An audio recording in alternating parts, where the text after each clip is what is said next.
చెల్లిస్తున్నాం. ఈ ప్రశస్తమైన పునరుద్ధాన కాల వేళలో ఆగస్టు నెలలో మొదటి పునరుద్ధాన కాల సమయంలో తండ్రి మిమ్మల్ని ఆరాధించడానికి, ఆత్మతో సత్యముతో మిమ్మల్ని అనుసరించడానికి మీరు ఇచ్చిన కృపకై వందనాలు.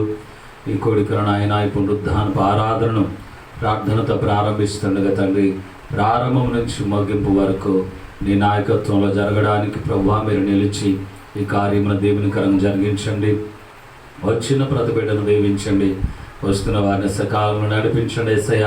వచ్చిన వారందరూ కూడా ఏక హృదయులై, ఏక స్వభావము కలిగిన వారై నిన్ను సేవించినట్లుగా సహాయం చేయండి. పర్వతాలను దుర్గాలను పడద్రోయగలిగినంత శక్తిమంతులుగా ఆత్మలో బిడ్డలు వర్ధిల్లుటకు సహాయం చేయండి ప్రభువా. అన్ని విషయాల్లో బిడ్డలు బలవంతుని చేతిలో బాణములాగా నిలబడడానికి కృప చూపండి. వాక్యానుసారంగా ఆధ్యాత్మిక జీవితంలో విశ్వాస పరిమాణంలో దినదినము అభివృద్ధి చెందగలిగిన అద్భుతమైనటువంటి విశ్వాస వీరులుగా, ప్రార్థన వీరులుగా బిడ్డలుండడానికి సహాయం చేయండి. బిడ్డలు మీ చేతికి అప్పగిస్తున్నామయ్యా. ఈ కోడిక ఆరంభం నుంచి ముగింపు వరకు మాకు ఆశీర్వాదకరంగా, దీవెనకరంగా, మీకు మహిమకరంగా జరిగించమని యేసుక్రీస్తు ఘనమైన నామంలో ఈ మనవులు సమర్పించి అడుగుచున్నాము తండ్రి.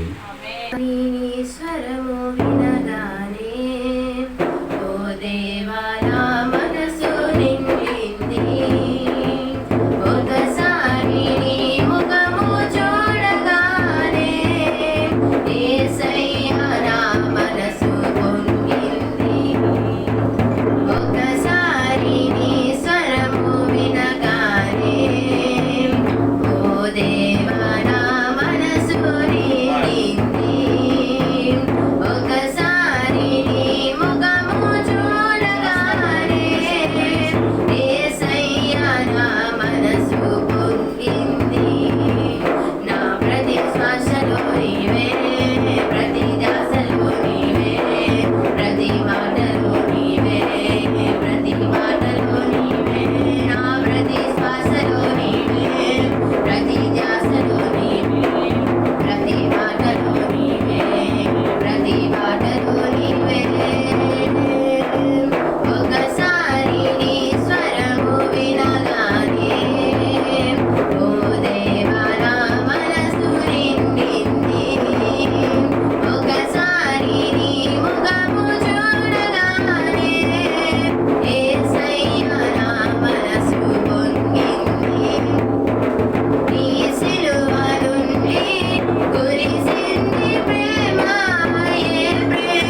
క్షణమైనా నిన్ను వీడనీకు ప్రభు,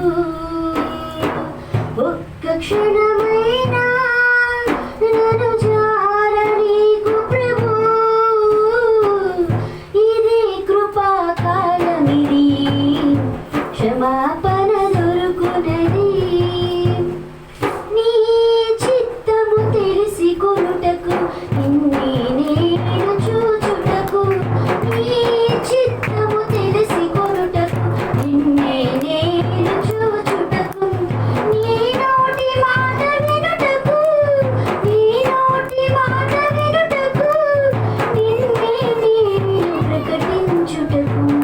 ఇది కృపాకాలమిది, క్షమాపణ దొరుకునది. ఒక్క క్షణమైనా నిన్ను వీడనీకు ప్రభు, ఒక్క క్షణమైనా నన్ను జారనీకు ప్రభు. ఇది కృపాకాలమిది, క్షమాపణ దొరుకునది. నీ సువార్తకు నా సాక్ష్యము, నీ సేవలో నా పలుకును. నీ సువార్తకు నా సాక్ష్యము, నీ సేవలో నా పలుకును. నీ పరిచర్యలు నా ప్రాణములు, నీ పరిచర్యలు నా ప్రాణములు, నీ కైతులు ముట్టించుటకు. ఇది కృపాకాలమిది, క్షమాపణ దొరుకునది.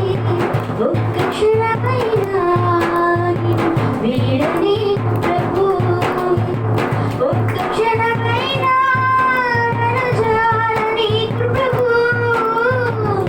ఇది కృపాకాలమిది, క్షమాపణ దొరుకునది.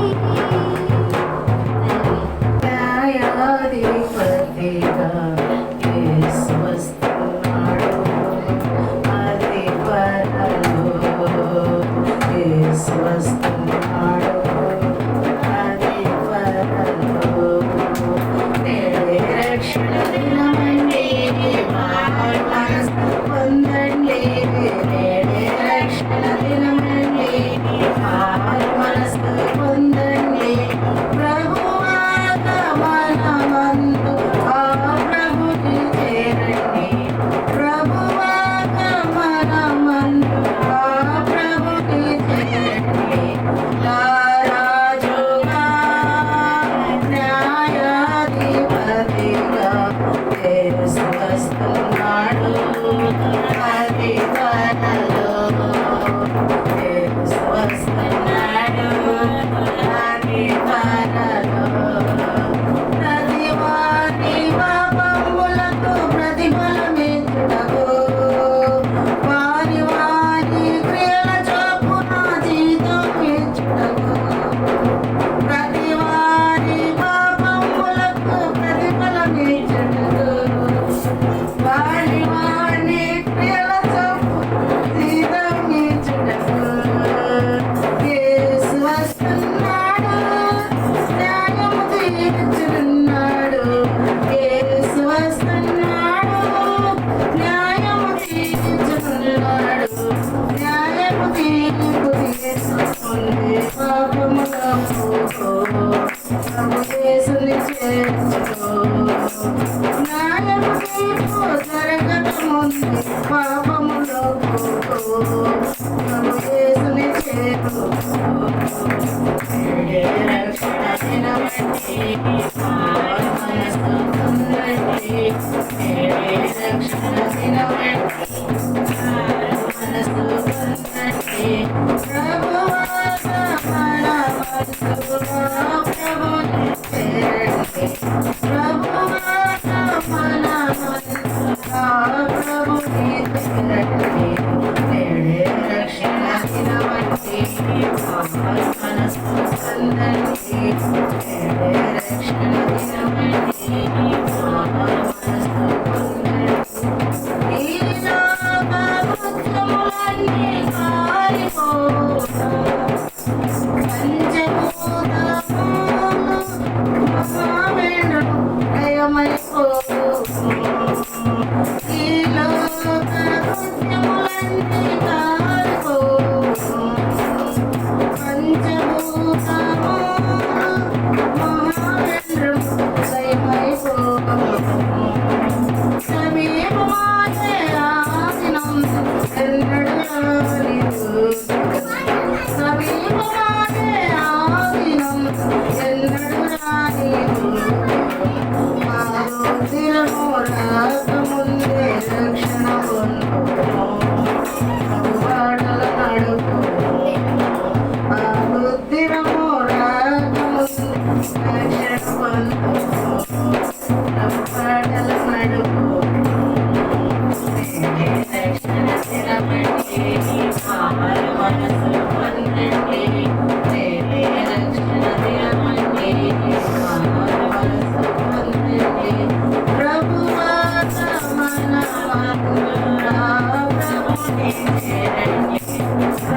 Hallelujah.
నాకు చదవండి, కాస్త సహాయం చేయండి. లోకాసు వార్తలో 14వ అధ్యాయము 15వ వాక్యం. లోకాసు వార్త. ఆయనతో కూడా భోజన పంక్తిని కూర్చున్న వారిలో ఒకడు ఈ మాటలు విని, దేవుని రాజ్యములో భోజనము చేసేవాడు ధన్యుడు. నాతో పాటు ఈ మాట చెప్పండి. దేవుని రాజ్యములో భోజనము చేయువాడు ధన్యుడు. రైట్ అండి. ఈ మాటను కాస్త శ్రద్ధగా ఆలోచించండి. భోజనము చేసేవాడు ధన్యుడు అనలేదు, దేవుని రాజ్యములో భోజనం చేసేవాడు ధన్యుడు అన్నారు. మనం అనేక ప్రాంతాల్లో భోజనం చేస్తూ ఉంటాం. భోజనం చేయడానికి ఒక్కొక్కరు ఒక్కొక్క సామర్థ్యాన్ని కలిగి ఉంటారు. ఒక్కొక్కరు ఒక్కొక్క సామర్థ్యాన్ని బట్టి భోజనాలు ప్రిపేర్ చేసుకుంటారు. కొంతమంది గుడారాల్లో, కొంతమంది ఫంక్షన్లలో, కొంతమంది మరి మీటింగ్స్లో, ఇలా రకరకాలుగా భోజనాలు ఏర్పాటు చేసుకుంటారు. అధికారులతో కలిసి భోజనం చేయటం, నాయకులతో కలిసి భోజనం చేయటం, సేవకులతో కలిసి భోజనం చేయటం, అలాగే ఫ్రెండ్స్తో కలిసి భోజనం చేయటం, బంధువులతో కలిసి భోజనం చేయటం చాలా మంచిది. ఇవన్నీ చాలా బాగుంటాయి. వినడానికి ఇంత చక్కగా ఉన్న ఈ వాతావరణాన్ని మనం ఒకసారి ఈ వాక్య భాగంతో పోల్చి చూస్తే, దేవుని రాజ్యంలో భోజనం చేసేవాడు ధన్యుడట. ఎవరు ధన్యులు? దేవుని రాజ్యంలో భోజనం చేసేవారు ధన్యులు. ఎంతకి భోజనం ఏంటి, దేవుని రాజ్యం ఏంటి, ఈ రెండు మాటలు చెప్పి ప్రార్థన చేస్తాం. దేవుని రాజ్యం అంటే ఏంటి? దేవుని రాజ్యం ఎక్కడ ఉంది? దేవుని రాజ్యం ఎలా ఉంటుంది? ఒకసారి ఒక రెఫరెన్స్ చెప్తాను, దేవుని రాజ్యాన్ని గురించిన రెఫరెన్స్. లోకాసు వార్త 17వ అధ్యాయంలో, లోకాసు వార్త 17వ అధ్యాయం 20వ వాక్యం. దేవుని రాజ్యము ఎప్పుడు వచ్చును అని పరిసయ్యులు ఆయన అడిగినప్పుడు ఆయన అంటాడు, దేవుని రాజ్యం ప్రత్యక్షంగా రాదండి. ఎందుకంటే ఇదిగో దేవుని రాజ్యము మీ మధ్యలో ఉంది అన్నాడు. దేవుని రాజ్యం ఎక్కడ ఉంది? మన మధ్యలో ఉంది. దేవుని రాజ్యం ఎప్పుడు వస్తుంది, ఎలా ఉంటుంది, ఏంటి దేవుని రాజ్యం యొక్క వివరణ అని చాలామంది నిరీక్షణతో అడుగుతూ ఉంటారు. అని దేవుని వాక్యం జవాబుగా ఏమంటుందంటే, దేవుని రాజ్యం ప్రత్యక్షంగా కనబడేది కాదు, కానీ ఇప్పుడు మీ మధ్యలోనే ఉంది. మన మధ్యలో దేవుని రాజ్యం పనిచేస్తూ ఉంది. మన మధ్యలో దేవుడు పరిపాలించే నాయకుడిగా, రాజుగా ఉన్నాడు. మనమందరము ఆయన ప్రజలంగా, ఆయన సైనికులంగా, ఆయన సేవకులంగా, ఆయన మేపే గొర్రెలంగా ఆయన రాజ్యంలో మనం ఉన్నాం. ఇది దేవుని రాజ్యం. దేవుని రాజ్యంలో ముఖ్యంగా కనబడేది ఒక సింపుల్ మాట చెప్తాను. అసూయ కనబడదు. దేవుని రాజ్యంలో అసూయ కనబడదు, కోపం కనబడదు, ద్వేషం కనబడదు, ఈర్ష్య అసలే కనబడదు, కక్షలు కార్పణ్యాలు ఏమీ ఉండవు. కానీ ఒకటి ఉంటుంది, ప్రేమ అనేది దేవుని రాజ్యంలో ఉంటుంది. ఆకాశం నుంచి దేవుడు భూలోకానికి వస్తున్నప్పుడు అంటాడు, దేవుడు లోకముని ఎంతో దేవుడు ఎంత ప్రేమించాడంటే తన ప్రాణం పెట్టేంతగా, తన బిడ్డల కొరకు తన ప్రాణం పెట్టేంతగా. బిడ్డల తప్పులన్నీ తండ్రి తన మీద వేసుకొని, నా బిడ్డలను బ్రతికించుకోవాలంటే అవసరమైతే నా బిడ్డల కొరకు నేను చనిపోవడానికి సిద్ధమని తన ప్రాణం పెట్టేంత ప్రేమను దేవుడు మనపై చూపించాడు. మనం కూడా బైబిల్ ప్రకారము ఒకరిని ఒకరు ప్రేమ కలిగి నడుచుకోండి. నిన్ను వలె నీ పొరుగు వారిని ప్రేమించు. నిన్నెంత ప్రేమించుకుంటావో నీ పొరుగునున్న వారిని కూడా అంతగానే ప్రేమించు. ఇంకా ఒక మాటలో చెప్పాలంటే, ఇది దేవుని రాజ్యం అని పిలువబడాలంటే నీవు అవసరమైతే నీ పొరుగు వారి కొరకు ప్రాణం పెట్టేంత ప్రేమ చూపాలి. ఎందుకని? మన తండ్రి మన కొరకు అంత ప్రేమ చూపాడు కదా. మనం కూడా మన పొరుగు వారి కొరకు అంతే ప్రేమ చూపాలి. ఇంకా ఎలాంటి ప్రేమ ఉండాలో తెలుసా? మన మీద ఎవరైనా విరోధులుంటే, మన మీద ఎవరైనా పగబెట్టుకొని ఉంటే, మన మీద ఎవరైనా శత్రువులుగా పనిచేస్తూ ఉంటే, అవసరమైతే శత్రువును కూడా ప్రేమించేంత ప్రేమ మనలో ఉండాలి. అప్పుడే మన మధ్యలో దేవుని రాజ్యం ఉన్నట్లు. అంతే కదా? మన మధ్యలో దేవుని రాజ్యం ఉండాలి. మన మధ్యలో దేవుని రాజ్యానికి నిదర్శనమే ప్రేమ. మొట్టమొదటిగా ప్రేమ కనబడాలి. దేవుని రాజ్యం ఇక్కడ ఉంది అనడానికి మొదటి రుజువు ఏం కనబడాలి? ప్రేమ. ఎవరిని ప్రేమించాలి? నిన్ను ప్రేమించే వారినే నువ్వు ప్రేమిస్తావు. ఈ లోకంలో జరిగేది అదే కదా. మత్తయి సువార్తలో చెప్పాడు. ఒకసారి ఆ మాట కూడా చూడండి. మత్తయి సువార్త 5వ అధ్యాయం 43. సరే సరే 46 కూడా చూడండి. మీరు మిమ్మల్ని ప్రేమించు వారిని ప్రేమించిన ఎడల నీకేంటి ప్రయోజనం? నువ్వు చూడు, ఎప్పుడైనా నిన్ను ప్రేమించే వాళ్ళనే ప్రేమిస్తావు. నీ పట్ల ఎవరు ప్రేమగా ఉంటారో వారి పట్లే నువ్వు ప్రేమగా ఉంటావు. నిన్ను ద్వేషించే వారిని ప్రేమించగలవా? చాలామంది ఈ పరిస్థితులు గుండా వెళ్ళాల్సి వస్తే మనల్ని ద్వేషించే వారిని మనం కూడా ద్వేషిస్తాం. ఎవరి మీద మనం ప్రేమ చూపగలము అంటే, ఎవరైతే మన పట్ల మంచిగా, గౌరవంగా, అభిమానంగా, ఆప్యాయంగా మనల్ని పలకరిస్తారో వారి మీద చూపగలుగుతాం. కానీ యేసయ్య భూలోకానికి వచ్చింది అట్టి విధానాన్ని దాన్ని స్థాపించడానికి కాదండి. అలాంటి విధానాన్ని స్థాపించడానికి కాదు. మరి ఏ విధానం? మీరు మిమ్మల్ని ప్రేమించు వారిని ప్రేమిస్తే మీకేమి ఫలము కలుగును? సొంకరులను. అలాగే అంటే మనం అలాగే మనల్ని ప్రేమించే వాళ్ళని ప్రేమిస్తే మనకు సొంకరులకు తేడా లేదు. ఒక మాటలో అదే చెప్తున్నాడు. మీరు సొంకరులు లాంటి వాళ్ళే, మీరు అన్యాయస్తులే, మీరు మిమ్మల్ని ప్రేమించే వారిని ప్రేమిస్తున్నారు. మీకేం ఫలం? చూడండి తర్వాత, మీ సహోదరులకు మాత్రమే మీరు వందనాలు చేస్తే మీరు ఎక్కువ చేస్తుంది ఏముంది? అన్యజనులు కూడా అలాగే. చాలా మంది కొన్ని సంఘాల్లో వాళ్ళ సంఘస్థులకే వందనాలు చెప్తారు.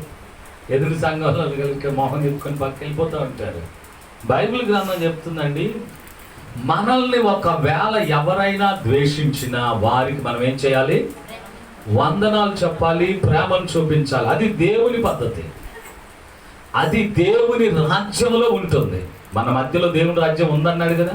మరి దేవుని రాజ్యం ఉంటే మనం వందనాలు చెప్పేవారికే మనం వందనాలు చెప్పి, మనల్ని ప్రేమించే వారిని మనం ప్రేమిస్తే ఎక్కువ చేసింది ఏముంది? సొంకర్లు అలాంటి వాళ్ళే, అన్ని జనులు అలాంటి వారే. అప్పుడు వారికి నీకు పెద్ద తేడా ఏమి? ఇప్పుడు మనం అందులో నుంచి కాస్త బయటకు అడిగేయాలి.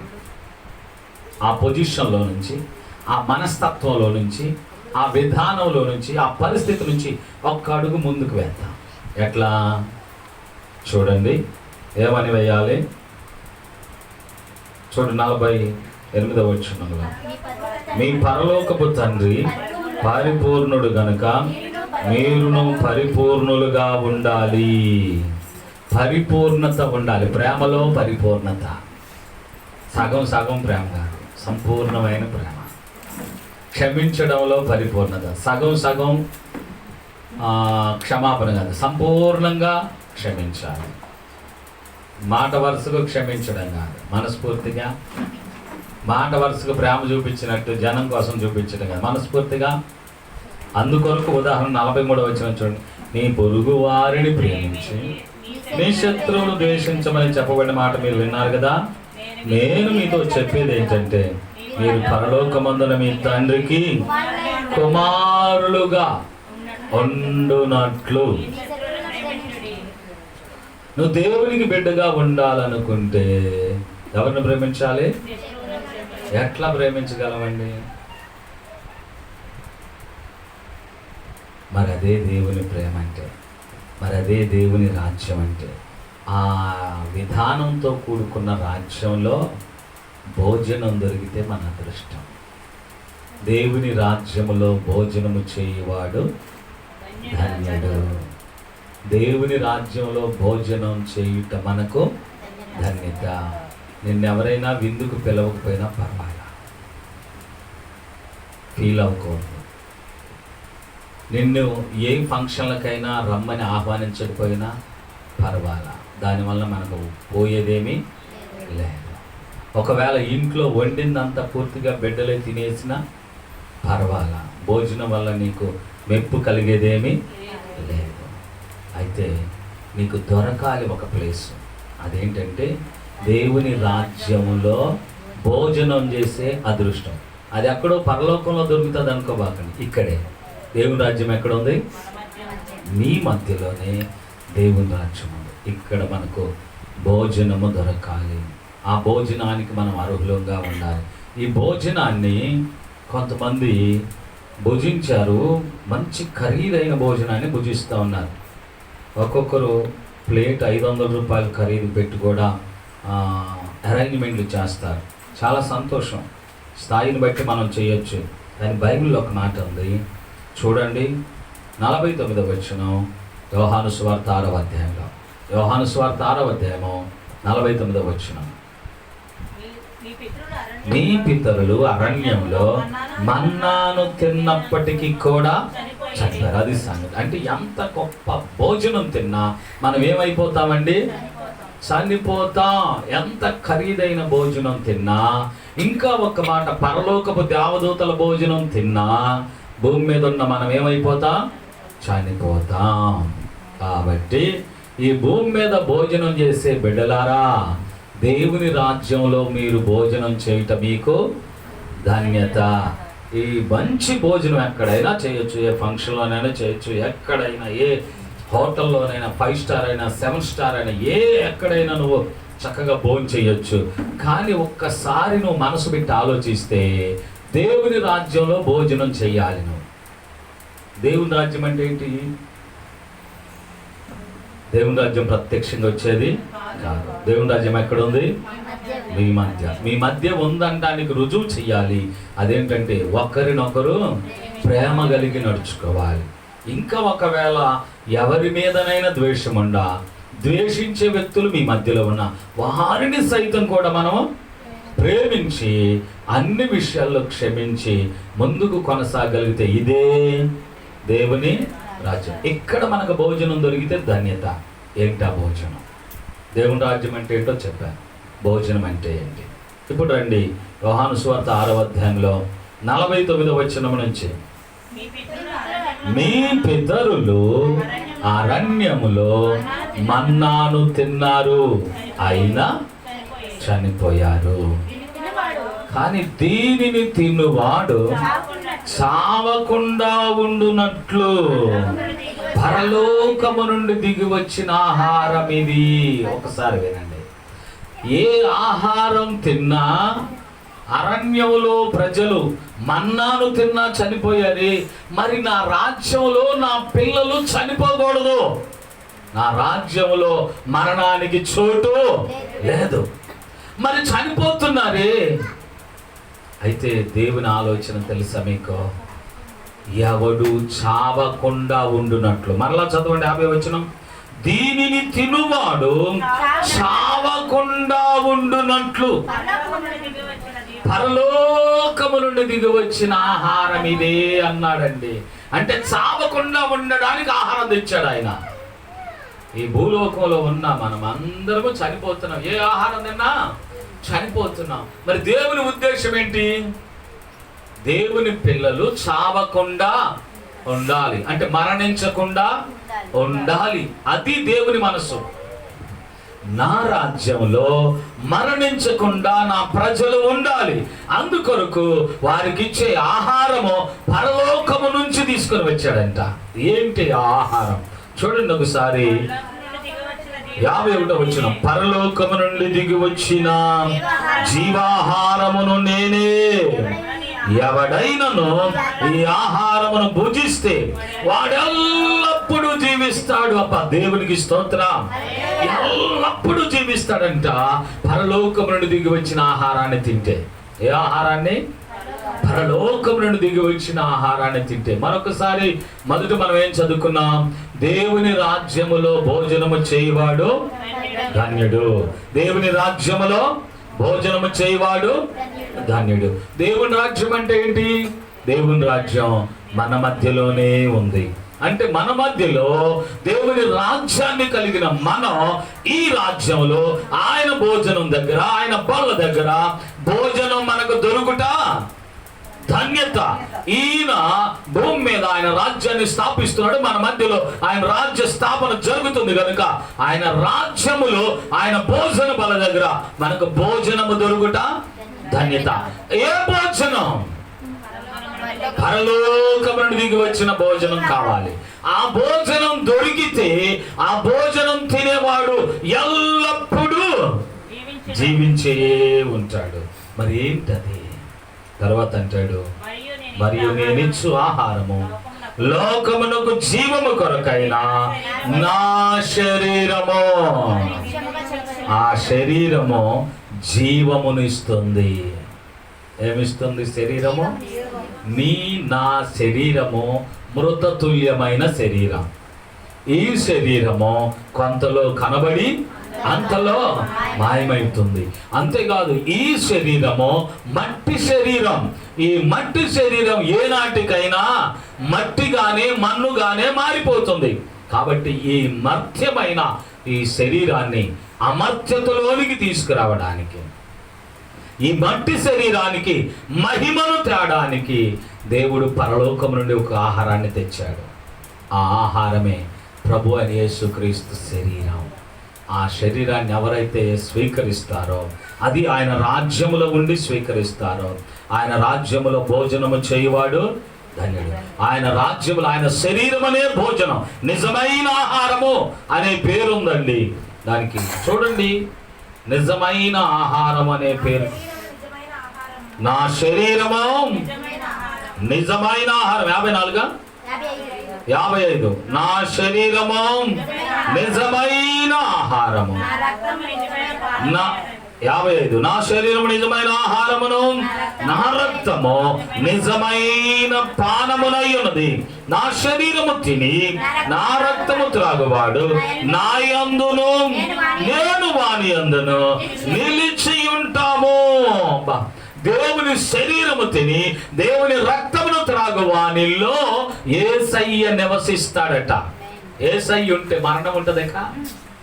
మరణించినను ఆయన అంటాడు ప్రకటన గ్రంథం 1:18, ఇదిగో యుగ యుగాలు నేను సజీవుడనై.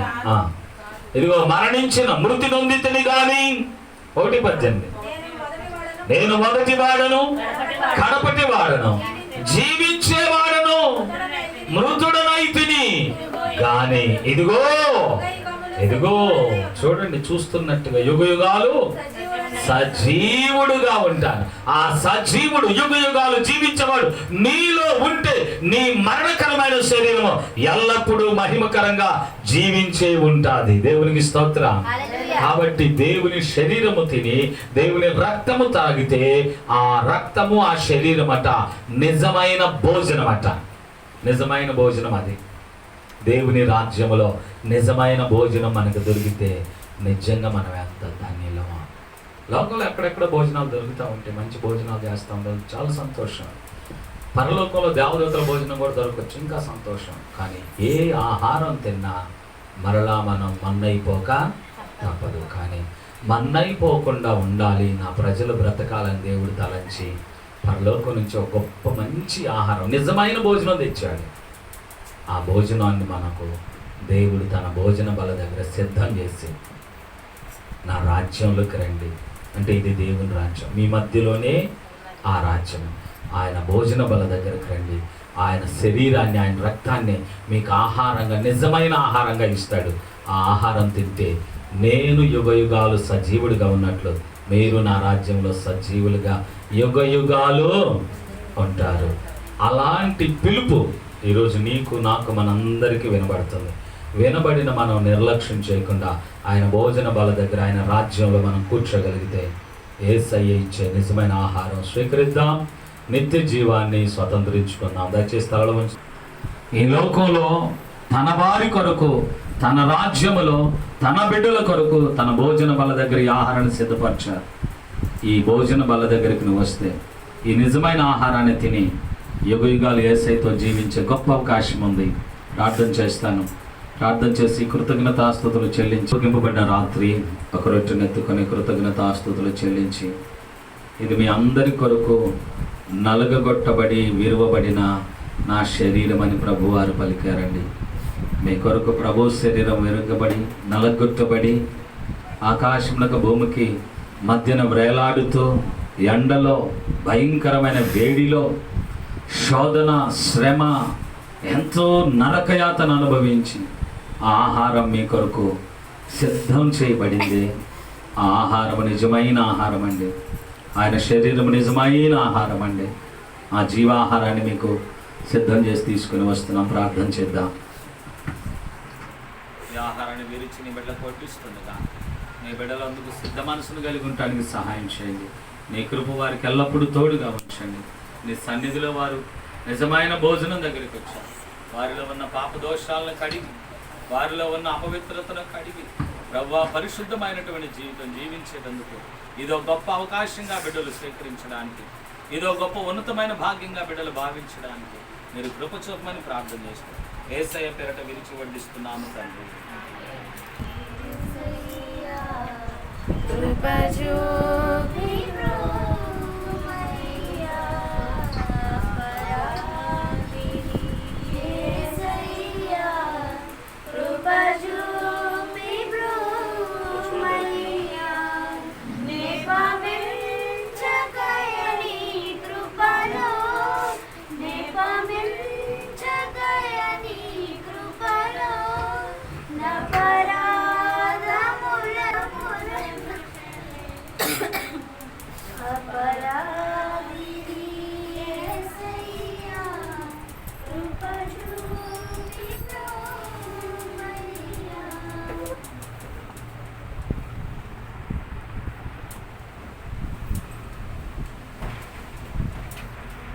ప్రభు శరీరం అందించబడింది.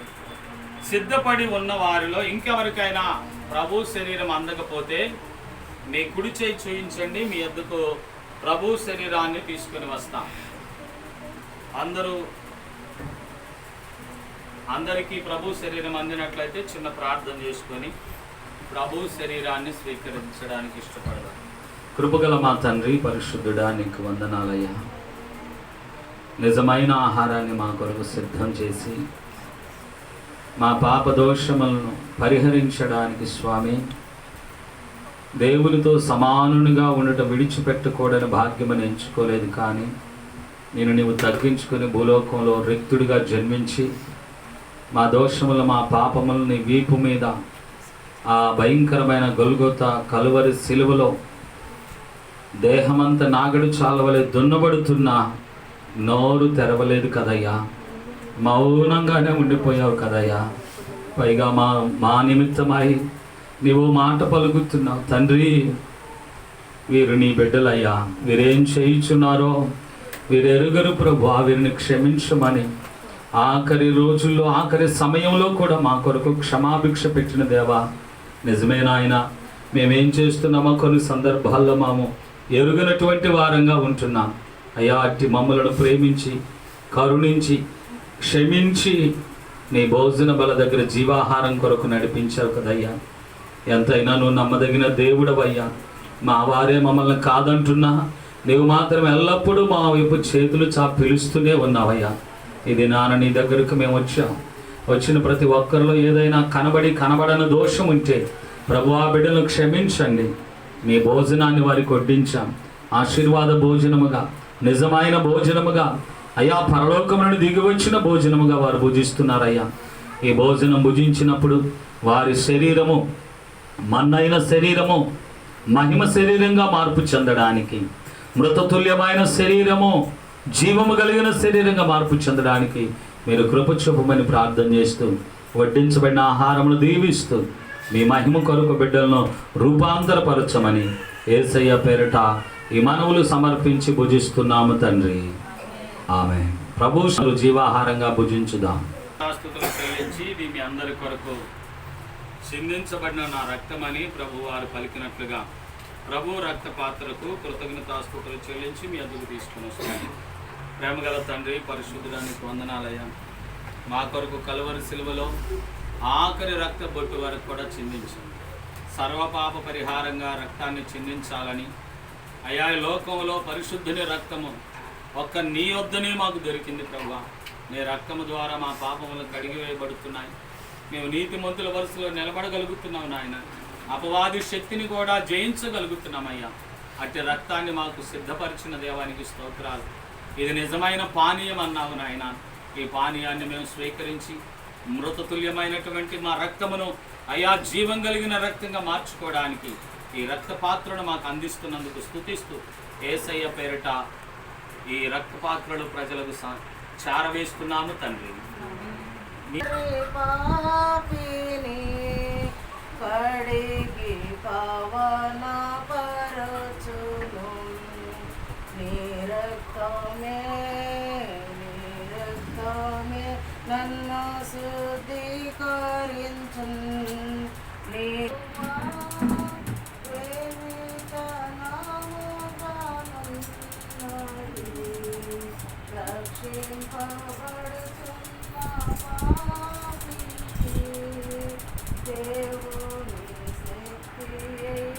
కుడి చేయి చూపిస్తారా? ప్రార్థన చేసుకున్నాం. ప్రేమగల మా తండ్రి, పరిశుద్ధడానికి వందనాలయ్యా. నీ రక్త పాత్రను నిజమైన పానీయంగా నా దగ్గరకు చేర్చిన దేవా, నీకు స్తోత్రాలు చెల్లిస్తున్నా అయా. ఈ రక్తము కలువరి సిలువలో, యెరూషలేము వీధుల్లో, అలాగే నా తండ్రి భయంకరమైనటువంటి ఆ గొల్గోతా శిఖరము మీద ఆఖరి రక్త బొట్టు వరకు చెందించావు కదయ్యా. అయ్యా, నీ కొరకంటూ ఒక్క రక్తపు బొట్టు కూడా మిగలలేదు కదయ్యా. ప్రతి రక్త బిందువు మా కొరకే ధారపోసావు. ఆ రక్తము ద్వారా మా పాప జీవితం కడిగివేయబడుతుందని, మా మలిన జీవితం పరిశుద్ధపరచబడుతుందని మేము నమ్ముతున్నామయ్యా. అయ్యా, నీ రక్తం క్రిందకు వస్తున్నామయ్యా. ఏ దుష్టుడు మా మీద పెత్తనం చేయకుండా, ఏ మరణదూత మా వాకిడి దగ్గరకు వచ్చి తలుపు తట్టకుండా, ఏ రక్తపు గుర్తు మా అంతరంగాల్లో మేము కలిగి ఉండగా ఆ మరణదూత మమ్మల్ని దాటిపోవునుగాక. ఈ రక్తము ద్వారా పరిశుద్ధ జీవితాన్ని మాకు ఇవ్వండి. ఈ రక్తము ద్వారా నీతిమంతుల వరుసలో నిలిచే అదృష్టము ధన్యతను మాకు ఇవ్వండి. ఈ రక్తము ద్వారా ప్రతి దుష్ట కార్యములను, దుష్ట శక్తులను జయించేటువంటి జయ జీవితం మాకు దయచేయమని అందుకే మా కొరకు రక్తాన్ని చిందించి మాకు అనుగ్రహించి నిజమైన పానంగా చేసి మార్చి మాకు దయచేసినందుకు వందనాలు చెల్లిస్తూ యేసుక్రీస్తు ఘనమైన నామములో ఈ మనవులు సమర్పించి స్వీకరిస్తున్నాము తండ్రి. ఆమేన్. రక్తాన్ని మన శరీరములో మన రక్తములో మిళితం చేశాం. గమనించాలి, ఇప్పుడు నీ శరీరం నీది కాదని. అది యేసుక్రీస్తు శరీరం అండి, గుర్తించండి.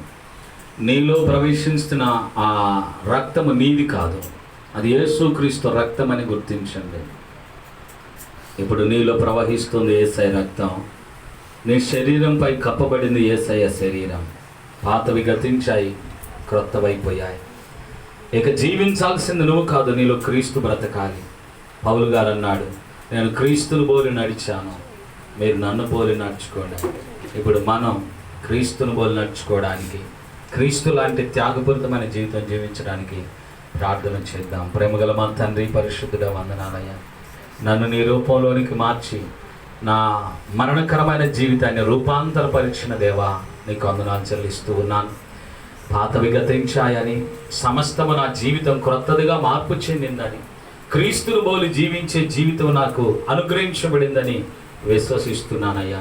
నీవైతే నశించిన దాన్ని వెతికి భూలోకానికి రక్షించడానికి వచ్చావు. నీవు తగ్గించుకుని రిక్తుడిగా మార్చబడి, అయ్యా ఎవ్వరూ నశించిపోవడం మీకు ఇష్టం లేనట్టుగా పరిచయం చేశావు. ఇక మేము కూడా నీ శరీరాన్ని, నీ రక్తాన్ని కలిగి ఉన్నాం గనుక మా బంధువుల్లో కానీ, స్నేహితుల్లో కానీ, ఇరుగు పొరుగు వారిలో ఎవరిలో నశించేవారు కనబడకుండా, ఒకవేళ కనబడితే వారిని వెదకి నీ సువార్త దగ్గరకు నడిపించి రక్షణ మార్గంలోనికి వారిని నడిపించుదుముగాక. అయ్యా, మేము నీలాంటి మనస్తత్వం కలిగి ఉండడానికి సహాయం చేయండి. ఫిలిప్పీ పత్రికలో చెప్పినట్టు క్రీస్తు యేసును కలిగిన ఈ మనసు మీరు కలిగి ఉండండి అని చెప్పినట్లు ప్రభు, నీ శరీరమును నీ రక్తమును కలిగిన మేము నీ మనస్సును కూడా కలిగి ఉందుముగాక.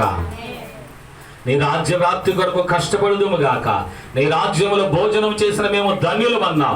అలాగే నీ రాజ్యములో భోజనం చేయడానికి అనేక మందిని ప్రయాసముతో పిలుచుకొని వచ్చి నీ రాజ్య పౌరులుగా చేయదుముగాక.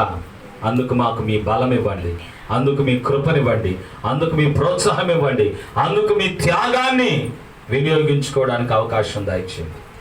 కాబట్టి ప్రభు, ఇక్కడికి వచ్చిన వాళ్ళు ఎవరైనా బలహీనలు ఉంటే వారిని బలపరచండి. అనారోగ్యంతో ఉంటే ఆరోగ్యం ఇవ్వండి. కృంగిపోయి ఉంటే పైకి లేవనెత్తండి. దుఃఖంతో, దిగులుతో ఉంటే వారికి సహాయం చేయండి. ఆర్థిక ఇబ్బందులతో ఉంటే వారికి చెయ్యి అందించండి. ప్రతి సమస్యల నుంచి విడుదల విడిపించండి.